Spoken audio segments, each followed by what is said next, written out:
up, OMG Nation? Today's episode, helmet laws. Do you feel like it's an infringement on your decision on whether or not you want to protect your own noggin?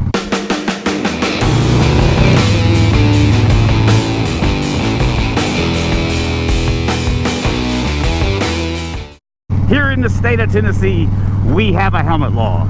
I believe, if I'm not mistaken, Kentucky, maybe Florida, they don't have to wear helmets. What do you guys think? Let me know in the comments before we get started. Do you feel like it's an infringement? Here are my thoughts.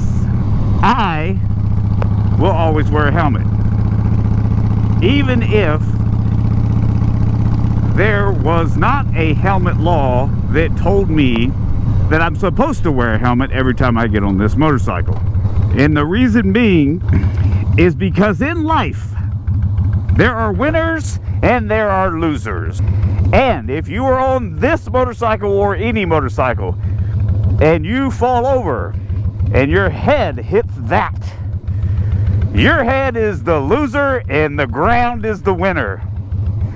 Now, hopefully you walk away, but more than likely, that's going to win every single time with a knockout, devastating, life-changing blow.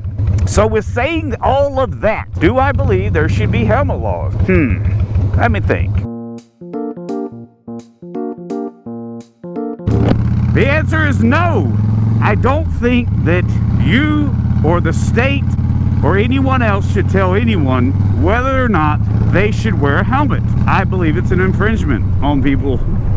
If someone wants to get on their motorcycle, risk their own lives, because I believe that the only person's life that's going to be at risk if you're not wearing a helmet is the motorcyclist that's not wearing a helmet. Let's just call it culling of society. If someone happens to go down without a helmet, you know, maybe that person didn't make the best decisions in life. I'm going to get a coffee.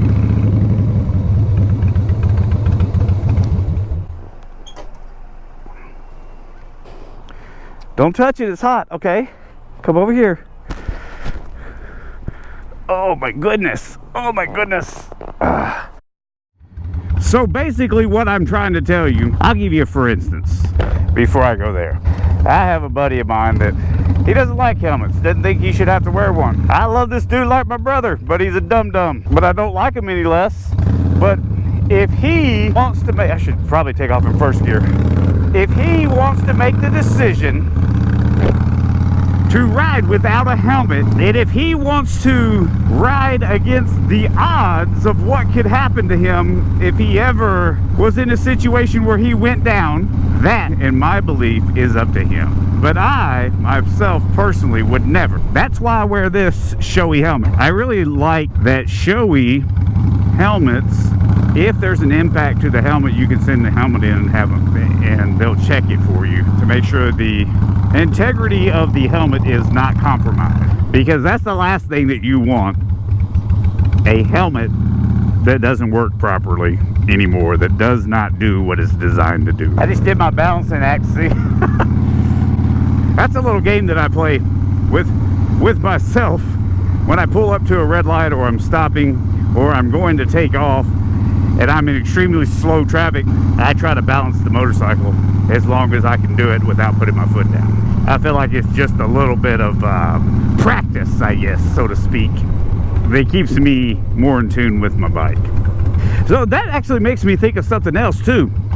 I guess I have to correct myself, because I've just said that I would never ride without a helmet, but I've ridden with a non-DOT little half helmet, brain buckets, I believe is what they call it. So I guess technically I did ride without a helmet on those days, but that was a long time ago. I've done it once this year, just scooting over to the gym because my helmet doesn't fit inside of the locker at the gym.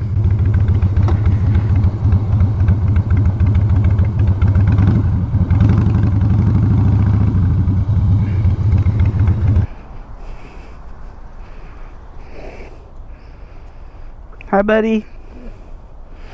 I'm gonna sit over here because it's hot.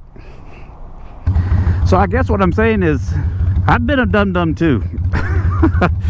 I've made some bad decisions, some unsafe decisions. You know, some would say having exposed arms like I do right now, that's a unsafe decision.